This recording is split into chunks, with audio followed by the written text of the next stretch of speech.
Welcome to our walk here at St. Stephen's Cathedral and the surroundings. St. Stephen's Cathedral is the landmark of Vienna, and it's really embedded in the very heart, really the center of the city center of Vienna, of the first district in Vienna, the oldest part of the city.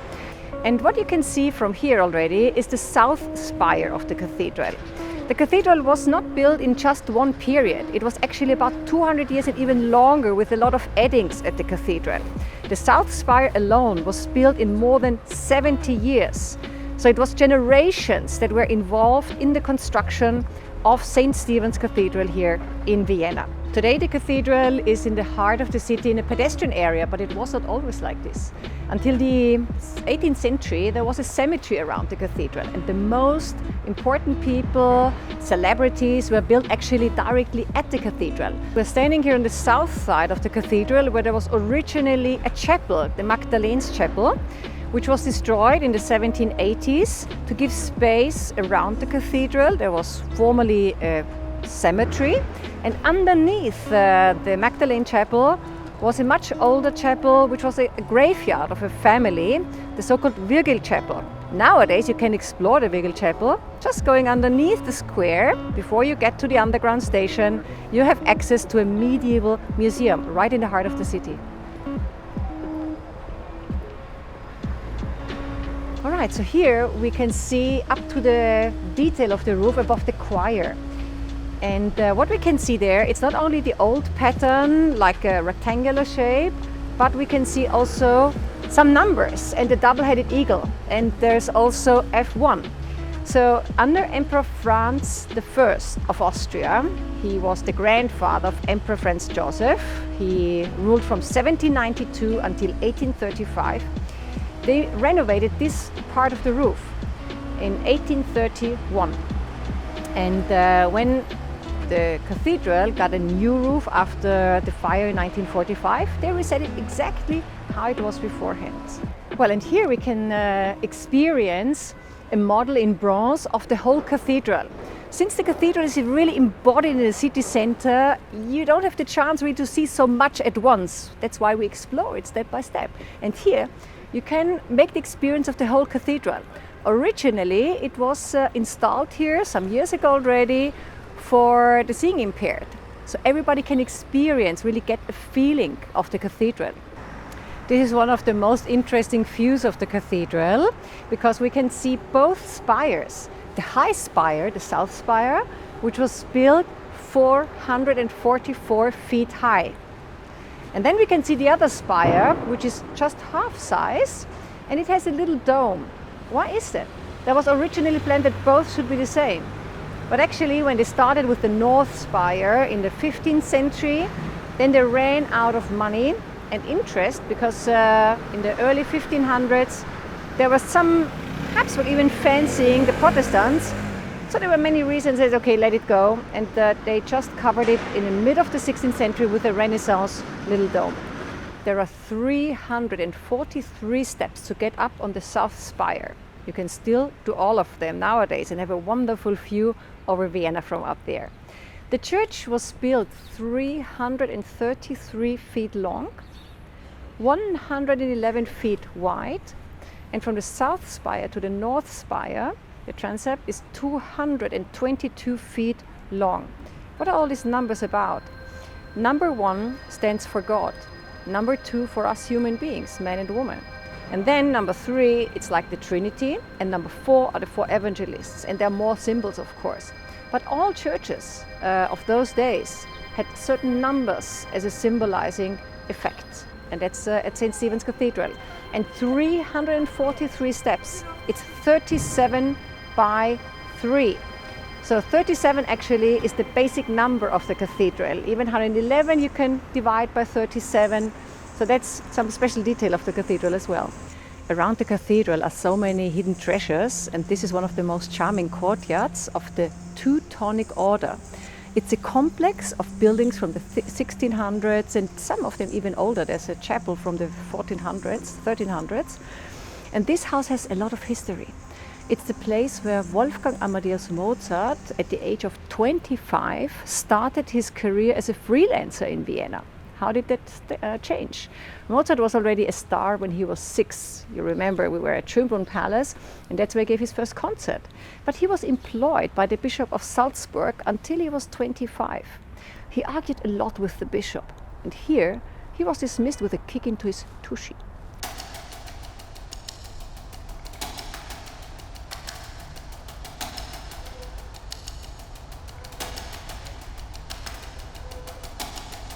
Looking at the basis of the cathedral, we can see these wonderful reliefs that remind of the wealthy people that were buried formerly around the cathedral. And what we can see over here is it's one of the really old Gothic graves of a very important singer of those days. And his name was Neidhart. And this was Neidhart Fuchs. And Fuchs is a fox in English, and we have quite an indication it was really Mr. Fox from the 14th century, because up there is a little fox looking down from the roof.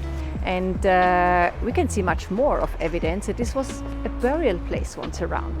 So also this unique leftovers of wall paintings outside from the early 1500s showing the Passion of Christ. All indication of that it was formerly a burial place around the cathedral. Well, and here we can see also an image of Christ suffering, which really evokes a lot of compassion. There's a legend here in Vienna, which is quite famous. The 2 young students, long time ago, came over here when there was still the cemetery, and they said, he looks as if he had toothache. So they went home and really got toothache. When they came back, and they really regret what they said, and came here for a prayer, and were praying for forgiveness, and then the toothache was gone. And since that moment, Christ has the nickname here, the toothache Christ. And as you can see, the most beautiful grave zones of the old cemetery, they are still left. So really walking around, you can see all of them. Well, at Stephansplatz are not only historical buildings, but there's also Haas House. Haas House was already before the end of the empire one of the very modern warehouses. It was changed after World War II, and now this is replacing a post-war construction. And it's so interesting, it reflects the cathedral. I just remember in 1989 when it was built, it was such a scandal in Vienna. Everybody said, how can you build such a modern building next to the cathedral? I always thought it was a wonderful building, and the architect Hans Hollein made such an interesting facade that also the architecture around is appreciated and reflected. So it's a very interesting dialogue between historical and the new architecture at the Haas House. Look at this view up there to the Renaissance dome of the north spire of St. Stephen's Cathedral. You can get up there with an elevator. Not of the medieval days, it was done after the fire 1945. Today it would not even be possible, so luckily that's an easy way to get up, to have a wonderful view over the city from up there. And there is also a special bell. The bell was done out of the material of the cannons of the Ottoman Turks of the Battle of September 1683. So like a triumph to have won over the Ottoman Turks, the Catholic Church of St. Stephen's Cathedral in Vienna installed this bell, which is a few thousand kilos heavy, and it's rung only for very special occasions, around 10 times a year, like Easter Sunday, and also for New Year's Eve at midnight exactly. There's also more evidence here at the cathedral on the ground level. You can see here there is something behind glass, and it's a sign, O and 5.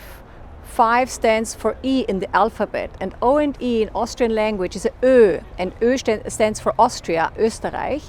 And this symbol was the symbol of the Austrian resistance during World War II in the Nazi period. Here we are on the west side of St. Stephen's Cathedral, where we find the main entrance. And the main entrance is called the giant entrance, Riesentor. Because when they had built the giant entrance, they discovered a mammoth bone and said it was of a giant. So that's why the giant entrance. The main entrance is from the 1250s, and it has very special details, like the frieze above the capitals of the columns. It shows some fantasy figures, and they should, let's say, make afraid all the evil things, because now entering in the house of God, everything which is evil should remain outside. And in the center we can see Christ in the mandala, and that's leading into the cathedral itself. And did you know there is also some connection between St. Stephen's Cathedral and one of the most important chocolate products in Vienna, the so-called Mannerschnitten. They started very early to use the cathedral as their logo, so it's part of the logo. And they are actually real patrons of the church. You wouldn't believe, but the stone cutters of the cathedral, they are directly on the payroll of Manner, and they do wear outfits in the same color like the wafers, and that's pink. So that's quite funny. We're just next to the cathedral. Actually, here's the beginning of Domgasse, the Cathedral Street. And there is a Gastwirtschaft, as you can read up there. A Gastwirtschaft is a very traditional Viennese kind of restaurant. And nowadays there is a hotspot inside. It's not a traditional Viennese restaurant. It's called Mitznon, so there's Israeli cuisine. And it shows that Vienna has such a variety of food. And apart from international food you get in Vienna at really high quality, we do have really outrageous, real Viennese cuisine. Did you know that Vienna is the only city in the world that has its own cuisine, Wiener Küche? And at the end of the day, since Vienna has always been such a melting pot of different, let's say, people coming from all over, let's say, Europe, which once was under the empire of the Habsburg, there are so many influences also from the various cuisines. We're now in the neighborhood of St. Stephen's next to the old University of Vienna, and there are still some Renaissance buildings left. But if you look really close, you can see that there are some layers that are older from the medieval days. Like here lived obviously Mr. Cow, and we can see a cow with glasses playing backgammon. And here at Oswald und Kalb, a very traditional Viennese restaurant, a Gasthaus or restaurant, they name it also here. You get wonderful schnitzel and all the wonderful dishes that you can get only in Vienna.